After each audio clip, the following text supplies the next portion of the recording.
여러분, 오늘 반갑습니다. 오늘 Father's Day입니다. 그래서 Father's Day라서 아마 오늘 출근하시느라 못 오신 분도 계시고 그러시긴 한데, 어쨌든 여러분 오늘 기쁜 날이죠. 아버지 날인데, 저도 아버지거든요. 네, 저도 아버지인데, 뭐 선물 뭐 이런 거 뭐 바라지 않습니다. 네, 진심이고, 진심인데, 저를 진짜 아버지 되게 해준 그 아내와 자식들이 있다는 거, 이거 자체가 큰 선물이죠. 이나. 뭐 아빠는 아버지 날 선물 이런 거 안 바란다. 네, 너무 반복하는 것 같죠, 제가? 나중에 뭐 작은 실내 테니스장 이런 거 하나, 뭐 그런 거는 하나 지어주고 그러면 되지. 뭐 선물이 무슨 필요가 있겠어요, 그죠? 진짜로 제가 한 말 뭐 빈말은 아니고 꼭 지어줘, 막 이래요. 빈말은 아니고 정말 아버지 된다는 거, 이게 사실 여러분 특권 아닙니까? 아버지 되게 해주는 거. 여러분, 상대가 없으면은 내가 없는 거거든요. 여러분이 있으니까 제가 목사가 되는 거고, 자식이 있으니까 아버지 되는 거고, 아내가 있으니까 남편이 되는 겁니다. 그래서 이 존재의 기쁨을 우리가 함께 정말 감사하고 또 만끽했으면 좋겠고요. 그리고 또 늘 묵묵히 아버지 역할을 감당하시는 저를 포함한 그 아버지들, 그리고 또 최고의 아버지가 되신 우리 하나님께 우리 축하와 감사의 박수 한번 하겠습니다. 네. 진짜 하나님 우리 아버지 되셔가지고 얼마나 감사한지. 저희 아버지 돌아가셨는데 이 헛헛한 마음 이거 채워주시는 분 하나님밖에 없거든요. 오늘 제목이 구원의 이중주거든요. 악기들 여러분 연주하는 거 들어보시면 알겠지만 악기 하나만 연주할 때도 참 좋죠. 뭐 바이올린, 뭐 첼로, 플룻 다 하나만 연주해 독주를 들어봐도 참 감동적이고 좋거든요. 근데 악기들이요, 두 개가 함께 모여서 이중주를 할 때 생각보다 여러분 남다른 감동이 이렇게 생기는 걸 여러분 경험해 보실 수 있거든요. 바이올린이랑 첼로 이런 게 함께 모이면 어떻게 되냐면 이 음색은 비슷하잖아요, 그죠? 그런데 음역대가 굉장히 넓어지면서 아주 풍부하고 안정적인 그런 음악으로 이렇게 완성되어 가는 것을 여러분이 느끼실 수 있지요. 그리고 또 이제 바이올린 같은 거 연주하거나 뭐 플룻 연주할 때 플룻 연주할 때 첼로가 받쳐준다든지 바이올린 연주할 때 피아노가 받쳐준다든지 하는 그런 거를 여러분 생각해 보시면 아시겠지만, 두 악기가 함께 합쳐져서 조화를 이루고 이렇게 앙상블을 만들어내는 거, 이게 사실 생각보다 큰 감동을 준다는 거거든요. 오늘 본문에도요, 두 개의 구원 사건이 등장합니다. 그런데 이 두 개의 구원 사건이 각각인 것 같이 한 이야기 속에 스며들어 있는데 묘하고 아름답게 조화를 이루면서 하나님의 주권적인 구원 역사를 너무너무나 선명하고 아름답게 드러내는 것을 볼 수 있습니다. 먼저 등장한 사건에는요, 오늘 아버지 날인데 한 아버지가 나옵니다. 마태복음에 오늘 우리가 읽은 본문에는 한 아버지, 이 한 아버지를 뭐라고 표현했냐면 관리라고 표현을 했어요. 마가복음과 5장 그리고 누가복음 8장에도 병행 본문이 나오는데 거기를 살펴보면 이 사람이 관리이기도 하고 회당장이기도 한 야이로라는 사람이라는 것을 우리가 알 수 있어요. 근데 예수님께서 말씀을 전하고 계실 때 이 야이로라는 사람이 예수님 앞에 나온 겁니다. 그래갖고 야이로가 예수님께 이제 말씀하기를, 내 딸이 방금 죽었사오나 오셔서 그 몸에 손을 얹어 주소서. 그러면 살아나겠나이다. 여러분, 야이로가요, 아버지라는 것은 여기서 드러나는 거죠. 그러니까 자기 딸이 있어서 딸 구원해 주세요라는 그 말 자체가 아니라 딸을 위해서 이 야이로가 무릅쓰는 일들이 어떤 것인지를 보면 그가 진정한 아버지라는 것을 알 수 있다는 겁니다. 여러분, 그는 로마의 관리였어요. 여러분, 로마의 관리일 뿐만 아니라 그는 회당장으로서 유대 사회의 존경을 받는 인물이었고 유대 사회의 어떤 최상위 계층을 이루고 있는 그런 지도적 위치에 있는 사람이었거든요. 사람들을 오라고 하면 오라고 했지. 여러분 생각해 보세요. 높이 있는 사람이 오라고 하지 가겠습니까? 임 목사님은 높은 자리에 있을수록 자기 직원들을 찾아가셨다고 해서 제가 감동받은 적이 있는데, 그런 건 진짜 중요한 주님의 모습이거든요. 근데 이 야이로도 마찬가지예요. 관리고 회당장이고 자기가 지도적인 위치에 있으면 뭘 찾아갑니까? 야, 거기 예수라는 사람 있던데 한번 불러와 봐라. 이렇게 할 수도 있잖아요. 그런데 이 야이로는 주님을 찾아갑니다. 남들 앞에서 굽신거리지 않을 만한 사람인데 예수님 앞에 찾아가서 절을 하고, 그리고 나서 이 말을 한 겁니다. 내 딸이 방금 죽었사오니 오셔서 그 몸에 손을 얹어 주소서. 그러면 살아나겠나이다. 여러분, 남자라는 그 짐승들이 제일 하기 어려운 게 뭐냐면요, 바로 숙이고 들어가는 거거든요. 네. 그래서 남자들은 여러분 모이면 제일 먼저 뭘 하는지 아세요? 이게 대놓고 말은 안 하지만 서열을 정합니다, 여러분. 이 남자라는 짐승들을 잘 이렇게 관찰해 보세요. 그러면은 여자들은 공존하는 법을 아는데 남자들은 서열을 정해서 전쟁을 하려고 항상 그 서열을 정하고 랭크를 정해서 우리 집단을 강하게 만들고 그 힘으로 전쟁을 일으키는 그런 묘한 습성이 남자들한테 있거든요. 그러니까 숙이고 들어가는 게 사실 힘들어요. 그리고 자신의 약한 면모를 드러내는 게 힘듭니다. 그런데 그가 예수님께 나와서 절하면서 애절하게 뭔가를 부탁하고 있는 겁니다. 자신의 딸이 방금 죽었기 때문인 것이죠. 12살 먹은 딸을 살리기 위해서 모든 것을 내려놓고 예수님 앞에 나와서 딸을 살려달라고 요청하고 있습니다. 여러분, 딸을 살려달라고 요청할 때 사실 이게 어떤 맥락인지를 여러분 조금 더 이해하실 필요가 있는 게요. 유대인, 여러분, 야이로는 유대의 회당장입니다. 그럼 이 사람이 율법을 잘 알까요? 모를까요? 율법에 대해서 무식한 사람이 아닙니다. 율법 잘 알죠. 그런데 율법에 보면 뭐라고 나오냐면, 죽은 사람, 여러분 시체를 가까이 하잖아요. 가까이 한 지붕 아래 있거나 아니면 그 시체에 손을 대는 사람은 어떻게 되냐면 부정하게 됩니다. 그래서 그 절차가 복잡해요. 그래서 시체를 만지는 것은 유대인들이 굉장히 꺼리는 일이거든요. 그런데 야이로는 지금 죽은 자기 딸의 몸에 손을 얹어서 이 딸을 좀 살려주십시오 라고 간청하고 있는 거예요. 웬만한 사람 하지 않을 일인데도 불구하고 예수님 앞에 나가서 해주십시오라고 간청하고 있는 거거든요. 물불을 안 가리는 그런 절박한 그 아버지로서의 어떤 그 마음, 딸을 위해서 무엇인들 못하겠는가 하는 그 마음, 태도, 심정, 그게 지금 고스란히 나타나고 있다는 것. 그런 마음, 절박한 심정으로 예수님께 나아왔다는 것을 알 수 있는 것이죠. 저도 미국 살면서 모욕적인 어떤 순간들이 좀 있어요. 그런데 이제 그런 일들을 겪을 때, 특히 아이들 관련된 일로 이제 여기저기 뭐 다니고 뭐 동분서주 하면서 어떤 땐 그런 막 당혹감이나 어떤 그런 걸로 이어지는 어떤 분노, 이런 게 제 마음에 솟아날 때가 있는데 잘 참았습니다. 제가 인격이 훌륭해서가 아니라 아버지이기 때문에 잘 참은 것이죠.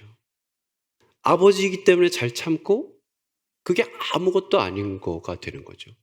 여러분, 딸들을 위해서라면 뭔들 못하겠습니까? 아마 모든 아버지들이 한결같은 마음일 거라고 생각합니다. 야이로를 이렇게 달라지게 한 것, 그것은 다른 게 아니라 사랑이지요. 자기 자신의 한계를 넘어서게 하는 것은 언제나 사랑입니다. 여러분, 하나님은 사랑 때문에 그 아들을 우리에게, 즉 자신을 우리에게 산 제물로 우리에게 주셨거든요. 그렇기 때문에 하나님의 형상으로 지음받은 사람은 사랑할 때 아름다워지고 그 생명의 싹을 틔우는 복되고 기쁜 인생을 살아갈 수 있게 되는 겁니다. 그러니까 여러분, 사랑하는 사람을 갖게 된다는 것은 약해지는 거고요. 약해지는 것이지만 그렇게 약해지는 것을 통해서 아름다운 생명을 품을 만큼 부드러워지는 것이기도 하거든요. 하나님께서 허락하신 사람들, 그들을 사랑하는 것, 그것이 여러분을 생명으로 꽃피게 하는 것입니다. 하나님께서 맡기신 사람들을 끝까지 사랑하는 여러분 되기를 축복합니다. 그것이 우리 인생을 인생답게 하고 사람답게 하고 기쁨과 생명의 역사가 있는 풍성한 것으로 만들어 간다는 거거든요. 또 야이로가 대단한 건 뭐냐면요. 남들이 가망 없다고 생각하는 그때의 소망을 가졌다는 겁니다. 여러분 잘 생각해 보세요. 사람이 죽었어요? 어디로 가야 됩니까? 사람이 죽었어요. 그럼 여러분 뭘 해야 됩니까? 장례 준비를 해야죠. 사람이 죽었으면. 사람이 죽었으면 장의사를 찾아가야죠. 그런데 야이로는요.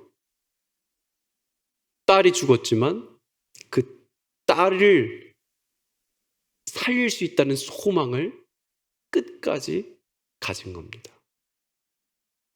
주님께 나아갔어요. 여러분, 이 야이로가 주님께 나아간 이 모습이 얼마나 중요한지 몰라요. 여러분, 주님은요, 우리가 주님께 나아오기를 너무너무나 바라고 계십니다. 구원의 이중주는요, 주님과 내가 함께 연주하는 거거든요. 하나님은 놀랍게도 우리에게 의지를 선물로 주셨어요. 선택할 수 있는 자유를 선물로 주셨어요. 이런 놀라운 은혜가 이미 우리에게 있거든요. 그래서 이 의지를 가지고 주님께로 나아가는 것, 이것을 우리는 믿음이라고 부르는 겁니다. 주님께서 우리가 나오기를 기대하고 계세요. 구원의 문을 활짝 여시고 우리가 그리로 들어오기를 바라고 계신다는 것이죠. 여러분, 어떤 사람에게는요, 불신이 습관이에요. 믿지 않는 게 습관이에요. 무슨 일이 생겨도 믿지 않는 그런 습관을 가지고 있어요. 계속 안 된다는 부정적인 생각들. 또 어떤 사람에게는요, 믿음이 습관입니다. 그거 될 것 같아. 그거 되고 말지. 이런 믿음, 확신이 습관인 사람이 있어요. 제가 인터넷에서 읽은 이야기인데요. 어떤 원로 목사님이 난생 처음으로 열흘간 미국에 다녀가셨어요. 그러니까 이분이 너무너무 미국 경험이 좋으셨었는지 하여간 뭐 이 이야기가 빠지는 법이 없는 거예요. 무슨 얘기를 해도 계속 내가 미국 갔을 때 말이야 막 이러면서 계속 얘기를 하니까 같은 노회에 계신 목사님들이 엄청 짜증이 나고 정말 장로님들도 이제 슬슬 지겨워지고 그랬어요. 그래서 노회가 있을 때마다, 노회 행사가 있을 때마다 이제 이렇게 서열이 높으시니까 이분 모셔다가 이제 행사 때 어떤 뭐 순서에 넣어야 되는데, 행사 담당자들이 이제 그런 마음이네요. 또 이게 내가 미국 갔을 때 말이지 그 얘기 또 하실 것 같으니까 너무 싫은 거예요. 그래가지고 막 이렇게 하여간 얘기를 하다가 어떻게 묘안을 낸 게 뭐냐면, 야, 그분 축도시키자, 축도. 이렇게 이제 결정이 난 거예요. 그래서 축도시키면 뭐 미국 간 얘기를 어떻게 하겠어요. 그래가지고 이제 내심 이제 쾌재를 부르면서 있었는데, 축도 시간에 원로 목사님 손을 높이 드시고 축도하시면서 축도를 하셨는데 다들 까무러친 거죠. 뭐라고 축도를 하시냐면, 내가 미국 갔을 때 거기서도 나와 함께 계시던 우리 주 예수 그리스도의 은혜와 이렇게 축도를 하셨다는 거예요. 야, 진짜 이건 지혜라고 할지 끈질기죠, 여러분. 그러니까 어떤 사람에게는요, 빼놓을 수 없는 어떤 그 알갱이가 있어 보여요. 저 사람에게서 그것을 빼놓고는 이야기할 수 없는 무엇이 있는 사람들이 있잖아요. 그죠? 여러분, 저는 여러분에게 그것이 주님을 향한 믿음이기를 바랍니다. 저 사람 믿음 얘기하고 믿음으로 살자고 하는데, 그것 빼놓고는 저 사람을 이야기할 수 없고, 그것 빼놓고는 저 사람의 인생을 설명할 수 없어. 이런 사람. 여러분, 이런 믿음을 보여주는 또 다른 등장인물은 12해 동안이나 혈루증을 앓는 여인입니다. 이 믿음의 이중주, 구원의 이중주에 등장하는 묘한 교차를 가지면서 등장하는 한 여인, 12해 동안이나 혈루증을 앓았다는 거예요.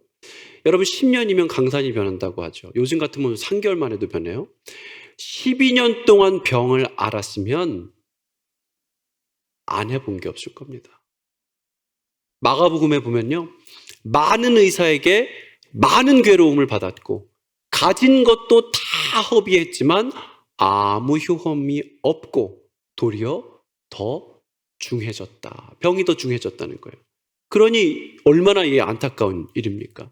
여러분, 다들 아시겠지만 12는요, 12, 12는 완전수거든요. 그래서 구약에 12지파가 있고 신약에 12제자가 있죠. 그죠? 그러니까 10이라는 숫자는 완전수, 완전한 성취를 의미하는데, 이 10이라는 12해라는 이 횟수는 아주 긴 세월, 완벽해서 더 이상 어떻게 해볼 수 없는 소망이 끝나버린 그런 긴 세월을 의미하는 걸로 우리가 받아들일 수 있겠죠. 더 이상 어떻게 해볼 수 없는 깊은 절망을 보여주는 거예요.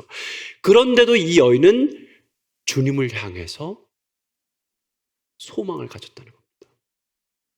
12년이라는 완전한 절망의 나락 끝에서 이 여인은 그럼에도 불구하고 주님이라면, 그럼에도 불구하고 주님이라면 내가 저분의 옷자락이라도 한번 만져본다면, 그렇다면 난 나을 수 있지 않을까? 이 소망과 믿음을 가졌다는 겁니다. 그래서 예수님의 뒤로 몰래 가서 그 겉옷가를 만졌을 때 이 여인의 혈루병 근원이 깨끗이 낫게 된 것입니다. 예수님 말씀하시죠? 딸아, 안심하라. 내 믿음이 너를 구원하였다. 이렇게 말씀해 주셨습니다. 12년 여러분, 아이고 이게 웬 말입니까? 12년. 저 미국에서 아직 10년밖에 못 살았거든요. 아유 징하다 이런 느낌인데 근데 12년 혈루병을 앓고도 나을 수 있다는, 주님이라면 나을 수 있다는 소망을 가진 이 여인, 아름다운 믿음이지요. 여러분 잊지 마십시오. 지체된다고 해서 안 되는 게 아닙니다. 사람이 참 어려운 게 기다리는 거예요. 많은 사람들은 내가 원하는 때에 그 일이 이루어지기를 바랍니다. 이게 우리의 못된 병이죠. 그래서 내가 원하는 때에 내가 원하는 그 일이 안 이루어지면 우리는 그것 때문에 굉장한 통증과 고통을 느끼게 됩니다. 그러면서 인생을 어그러뜨리고 망가뜨리고 건강하게 그냥 있는 대로 주신 대로 살아야 될 인생을, 하나님의 섭리 안에 있는 인생을 아무것도 아닌 그런 황폐화된 전쟁터와 같이 만들어버리는 경우들이 있거든요. 기다릴 줄 알아야 합니다. 내가 원하는 때에 그 일이 이루어지지 않더라도 그 일이 나를 괴롭히게 하면 안 됩니다. 그것처럼 어리석은 게 없다는 거죠. 이 모든 기사들을 좀 압축적으로 전하는 이 마태복음에는 이 야이로의 딸이 죽은 걸로 나와요. 죽은 뒤에 예수님께 이 관리가 나온 걸로 나오는데, 마가복음이나 누가복음 병행 본문을 보면은 죽어가고 있을 때에 이 야이로가 예수님께 나와서 딸을 좀 살려달라고 하는 그렇게 이제 본문이 나오거든요. 그런데 여기에 이 여인이 예수님의 옷자락을 만지고 누가 내 옷을 만졌냐 예수님이 물으시고 여인이 이제 수줍게 나오고 예수님께서 이 여인의 병을 고쳐주시는 그 모든 과정 동안에 어떤 일이 일어나는가 하면 야이로의 딸이 죽습니다. 이 소동과 구원의 역사가 일어나는 동안 야이로의 딸이 죽었다는 소식을 야이로가 듣게 되는 거거든요. 이 둘의 이야기가 얽혀있는 게 참 흥미로운데요. 여러분, 이 소녀는요 12해 동안 성장해 자라왔고요, 이 여인은 12해 동안 혈루증을 알아왔습니다.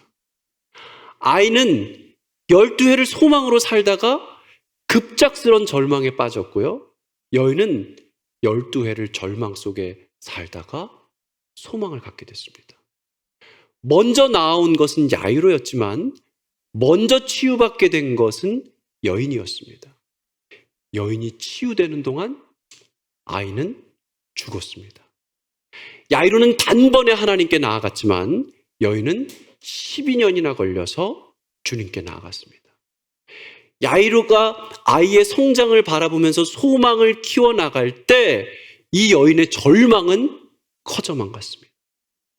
야이로가 주님께 나아갔을 때 여인은 기다려야 했고, 이 여인이 예수님의 옷자락을 만졌을 때 야이로는 기다려야 했습니다.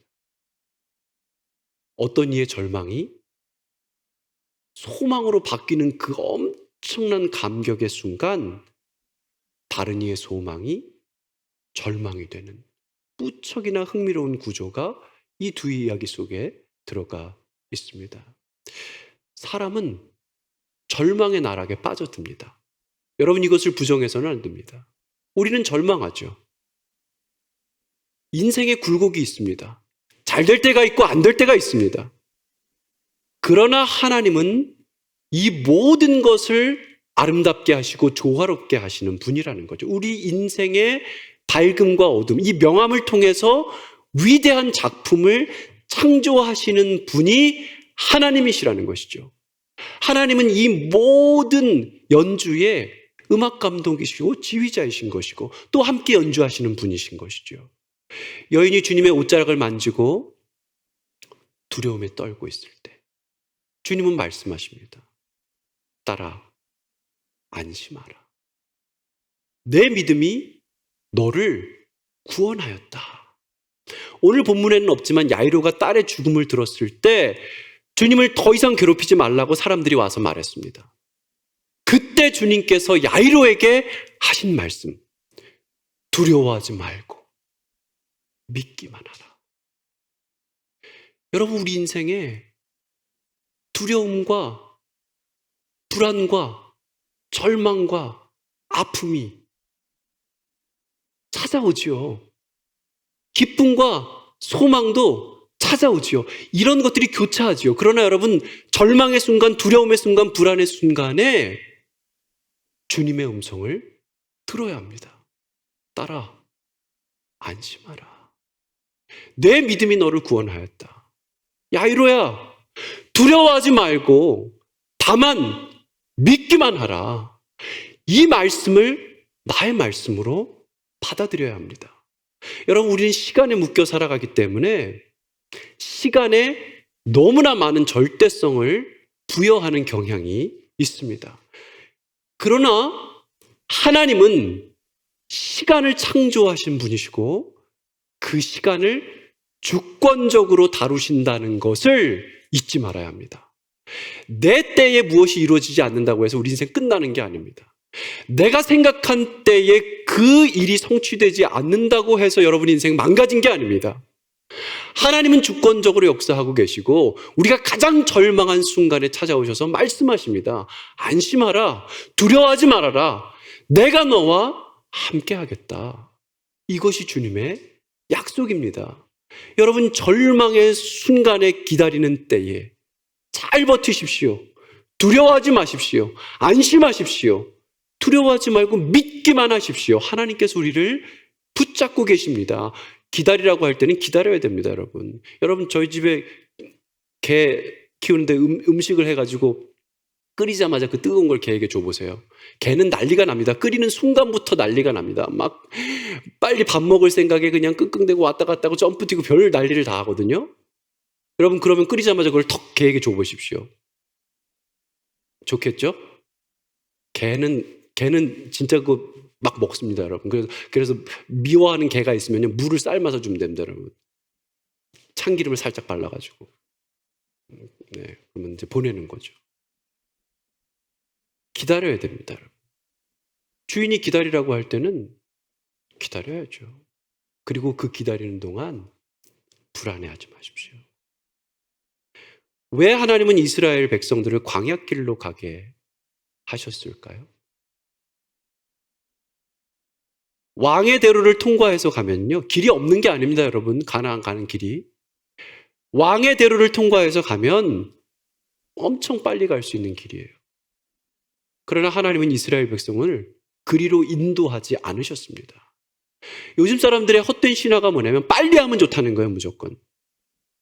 모든 게 빨라야 한다고 생각해요. 그러나 여러분, 빨리 가는 거 꼭 좋은 게 아닙니다. 여행하는 분들, 여행 좋아하는 분들 잘 아시겠지만 제일 의미 없는 여행이 뭐냐면 뭐 일주일 여행 간다 그러면 7군데 들러가지고 명소 들러서 사진 찍고 집에 가는 거. 이런 걸 왜 합니까, 여러분? 이런 걸 여행이라고 부를 수 있습니까, 여러분? 여행은 뭘까요, 여행? 여행은 여러분, 명소를 찾아 떠나는 게 아니라 자기를 찾아 떠나는 것이 여행입니다. 그렇기 때문에 그 여행은 꼭 빨리빨리 다녀야 할 필요가 없는 것이죠. 하나님 백성의 삶의 목적은 무엇일까요? 가나안에 도착하는 겁니까? 아니면 애굽에서 그렇게 풍부한 것들을 누리면서 사는 겁니까? 그게 아니에요. 장소를 옮기는 게 아닙니다.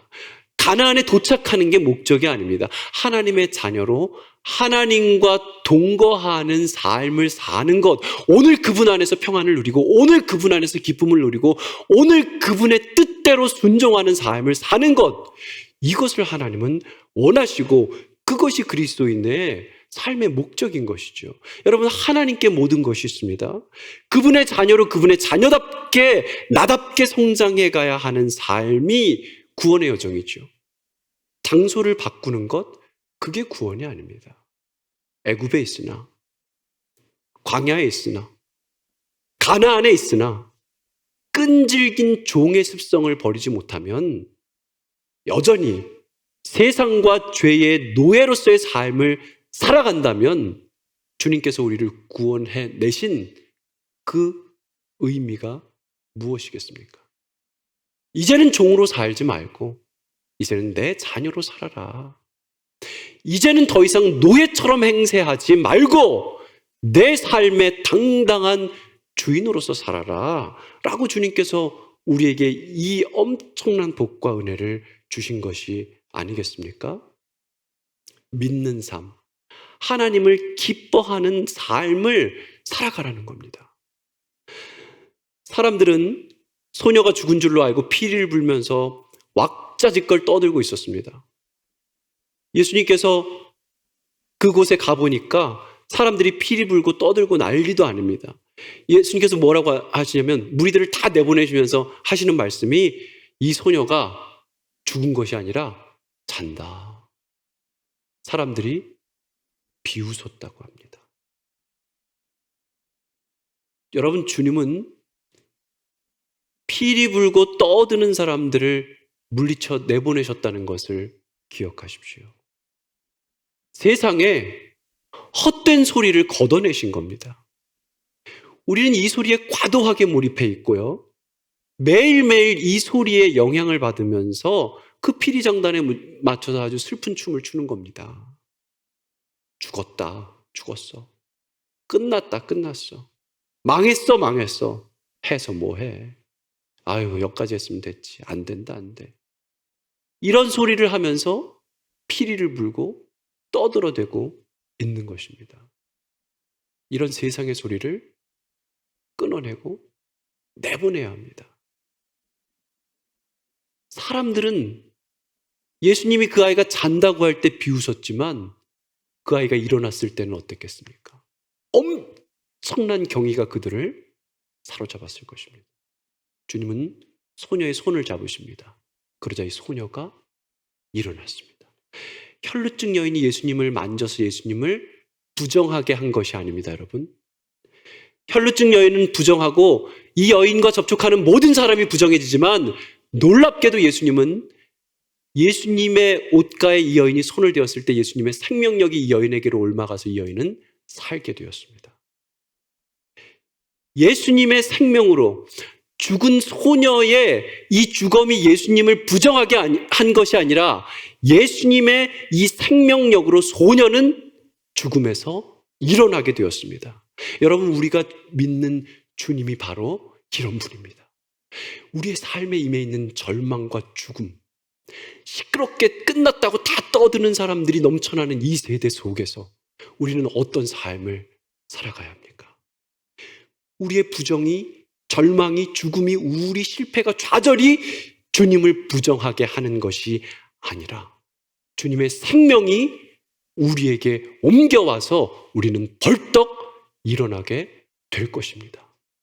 이 믿음을 갖는 사람들이 그리스도인이고 이 믿음으로 하나님 앞에 서는 사람들이 바로 하나님의 자녀들입니다. 여러분, 야이로처럼, 혈루병 여인처럼 주님 앞에 나아가는 그 믿음을 가지십시오. 인내하면서 기다리는 그 믿음을 가지십시오. 광야로 나가는 거 여러분 두려워하지 마십시오. 주님과 함께 있으면 괜찮습니다. 많은 사람들이 세상의 큰 길, 넓은 길, 이 길로만 다니려고 하는데요. 안전지대를 떠나서 과감하게 여러분 광야로 한번 나가 보십시오. 새벽 기도하면 죽을 줄 알죠? 안 죽습니다. 여러분. 매일 성경 읽으면은 여러분 생활이 바쁜데 그거 어떻게 할까 싶죠? 할 수 있습니다, 여러분. 주님을 만나는 시간 만들어 보십시오, 여러분. 여러분의 안전지대를 떠나서 선교도 가보시고 여러분이 안 하던 것들을 한번 주님을 위해서 도전해 보십시오. 이미 만들어진 길만 다니는 노예가 되지 마시고 광야로 나가십시오. 광야로 나가면 어떤 일이 생깁니까? 길을 만드시는 주님을 만나게 됩니다. 그래서 우리 교회 이름이 웨이메이커 아닙니까, 여러분? 하나님께서 길을 만드십니다. 부르시는 주님께 응답하심으로 세상에 둘도 없이 아름다운 이런 구원의 이중주를 연주하는 여러분의 복된 삶이 되기를 주님의 이름으로 축복합니다.